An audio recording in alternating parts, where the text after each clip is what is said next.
अस्सलाम वालेकुम। आखिरी वीडियो में लाहौर रंग महल चौक का जिक्र था तो दोस्तों ने तवज्जो दिलाई कि आप यहाँ मौजूद मलिक अहमद अयाज की कब्र पे ज़रूर जाइएगा। मैं उनकी कब्र पे पहले ही हाज़िरी दे चुका था, व्लॉग रिकॉर्ड किया जो आपकी पेश खिदमत है।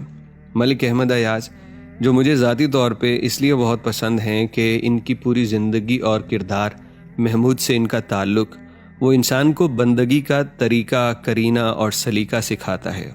वो अपने मालिक से मोहब्बत, उसकी बंदगी में हर एक बात पे लब्बैक कहना, सर झुकाना और उसके सामने शुक्रगुजार और फर्माबरदार रहना, ये सब कुछ मैंने तो अयाज़ के उन वाक़यात से सीखा जो शेख सादी ने बयान किए, जो अल्लामा इकबाल ने अपने अशआर में बयान किए।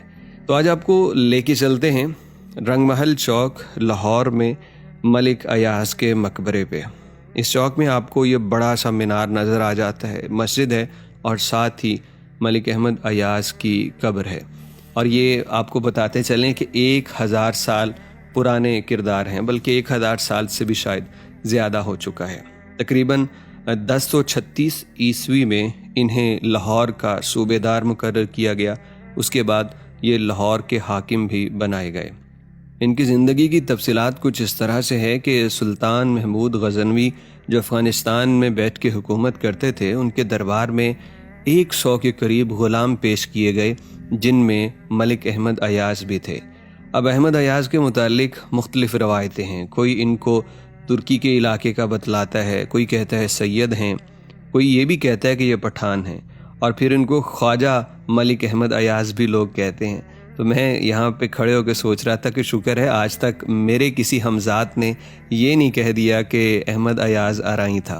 खैर, इससे हट के जितने मुँह उतनी बातें। तो मलिक अयाज़ साहब जो भी थे, लेकिन उनका किरदार बहुत आलीशान था। इनको ग़ुलाम बना के महमूद गज़नवी के दरबार में बेचा गया, लेकिन महमूद गज़नवी इसको परख गया और जान लिया कि ये कोई अनोखा बंदा है, ये आम ग़ुलामों जैसा नहीं है। बादशाह के कुर्बत में रहने लगा और बादशाह ने उसके बड़े इम्तिहानात लिए और इतने ज़्यादा वो बादशाह के करीब हो गया, यानी सुल्तान महमूद गज़नवी के, कि बाकी दरबार में जितने भी बादशाह के वज़ीर मशीर थे वो इससे जलने लगे। मुख्तलिफ़ रिवायतें हैं। एक मरतबा तो उस पर इल्ज़ाम लगा दिया।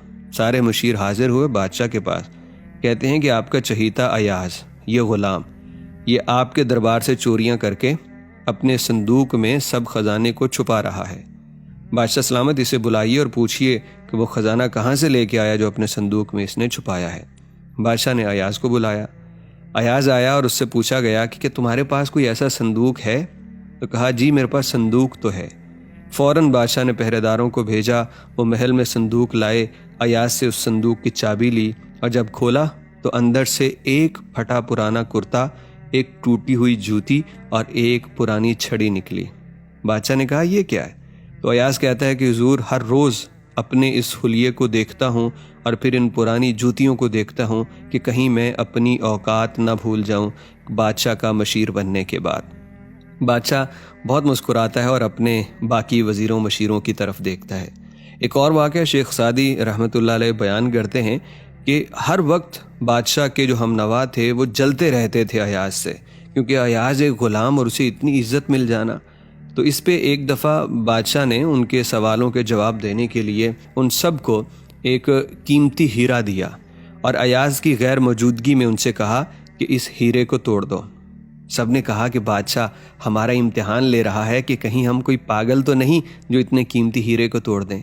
तो उन्होंने हीरा तोड़ने से इनकार कर दिया और बादशाह को कहा कि ये लीजिए हुजूर, हीरा ले लीजिए। इसके बाद बादशाह ने अयाज़ को दरबार में बुलाया और उसे कहा कि ये बड़ा कीमती हीरा है, इसको हथौड़े से तोड़ दो। अयाज़ ने यह सुना तो फ़ौरन हथौड़े से हीरा तोड़ दिया। सारे हंस पड़े कि देखा ये पागल, ये कम अकल, ये ग़ुलाम, इसे पता ही नहीं था और इसने इतना कीमती हीरा तोड़ दिया। तो उसके बाद बादशाह ने इनसे पूछा कि तुम लोगों ने हीरा क्यों नहीं तोड़ा? तो इन्होंने कहा, हुजूर, इतना कीमती हीरा, हम जानते हैं कि आप हमारा इम्तिहान ले रहे हैं, वरना इतनी कीमती चीज़ को कोई कैसे तोड़वा सकता है, इसलिए हमने नहीं तोड़ा। बादशाह ने अयाज़ से पूछा तो अयाज़ कहता है कि हुजूर, जब आपने हुक्म दिया तो मैंने देखा कि हीरा तो बड़ा कीमती है, लेकिन सच्ची बात यह है कि मेरे लिए मेरे दिल और दिमाग को आपका हुक्म ज़्यादा कीमती लगा, इसलिए मैंने आपके हुक्म को मुकद्दम जानते हुए इस कीमती हीरे को तोड़ दिया। بادشاہ پھر مسکراتا ہے اور اپنے درباریوں کی طرف دیکھتا ہے۔ تو ان کی زندگی ایسے واقعات سے بھری پڑی ہے، اسی لیے تو اقبال نے کہا تھا نا کہ ایک ہی صف میں کھڑے ہو گئے محمود و ایاز۔ تو وہ دراصل انہوں نے اس برابری کی بات کی تھی کہ ایاز کی تابعداری فرما برداری کی وجہ سے محمود نے اسے اپنا ساتھ دیا اور تمام فرق ختم کر دیے اور اسے وہ حیثیت دی جو کسی اور کو حاصل نہ ہو سکی۔ کہتے ہیں کہ آج لاہور جو جدید لاہور ہے، اس کا بانی یہی شہزادہ ہے ملک احمد ایاز، جو رنگ محل چوک میں ایک مسجد کے ساتھ دفن ہے۔ محمود غزنوی کے دور میں چونکہ باقاعدہ کوئی اسلامی ریاست نہیں تھی، اس لیے جتنے عرصے کے لیے بھی ملک ایاز زندہ رہے وہ لاہور کے حکمران تو رہے، لیکن کبھی بھی ان کے دور میں اسلامی ریاست کا کام اس طرح سے نہیں ہو سکا جیسا کہ سلطان قطب الدین ایبک کے دور میں ہوا۔ لہذا یہاں پہ لوگ کنفیوز نہ ہو جائیں کہ لاہور کا پہلا حکمران تو ہم نے کبھی سلطان قطب الدین ایبک کو بتایا تھا، آج اب کہہ رہے ہیں کہ لاہور کا پہلا مسلمان حکمران ملک احمد ایاز ہے۔ تو یہ لاہور کے مسلمان حکمران ضرور تھے، لیکن سلطان قطب الدین ایبک وہ شہنشاہ ہندوستان تھے اور انہوں نے باقاعدہ اسلامی ریاست کی بنیاد رکھی تھی، لہذا ان دونوں کرداروں کا موازنہ تھوڑا ڈیفرنٹ ہے۔ اور سلطان قطب الدین ایبک ان سے تقریباً کوئی 100 سال کے بعد آئے، یا کہہ لیجئے کہ 150 سال بعد وہ آئے تھے۔ تو یہ ملک ایاز، ان کی جو قبر ہے آپ کو لاہور رنگ محل چوک میں مل جائے گی، کبھی جائیں تو ضرور یہاں پہ حاضری دیجیے گا، اور ان کے کردار اور زندگی کے خوبصورت واقعات کو یاد کرتے ہوئے ہم اپنے لیے اگر کچھ ان میں سے سمیٹ سکیں تو بڑی خوش نصیبی ہوگی۔